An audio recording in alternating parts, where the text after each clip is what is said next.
High, আমি জানি না মানুষের ওভারথিঙ্ক কি হয় বা না হয়, বাট আমার ওভারথিঙ্ক ইগনোর ব্যাকগ্রাউন্ড মিউজিক, আমার ওভারথিঙ্কটা আলাদা লেভেলেই হয়। আমি বলছি, মানুষটা সাধারণ মানুষ রাস্তা দিয়ে যখন হেঁটে যায় সে কী ভাবতে পারে, মানে তাকে নিয়ে ভাবে বা তার কোনো কাজকর্ম কোথায় যাচ্ছে বা সেসব রিলেটেড কিছুই ভাবে। কিন্তু আমার ভাবনাই আলাদা।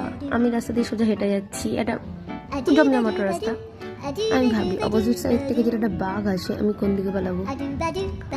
আমি জানি না, আমি সত্যিই ভাবি এটা, মানে আমি কাউকে বলিও নি, এটা আমার সিক্রেট, মানে আমি সত্যিই ভাবি, ভাবনাতে এগুলোই আসে। এখানে আমার মতো কেউ ভাবে কিনা, মানে কেউ ভাবেও না, আমার মতো পাগল কেউ হয়তো নেই, কিন্তু সত্যি এগুলো ভাবি, কিন্তু কাউকে বলি না, কাউকে বিশ্বাস করবো না। আমি ভাবি তো, পরে ভাবি যে মানে কেন, মানে সম্ভবই না। আমার বাড়ি যেখানে, সেখান থেকে হয়তো বাঘ মানে 700-800 কিলোমিটার দূরে থাকে, কখনো সম্ভবই না। পরে ভাবি যে পাগল না কি।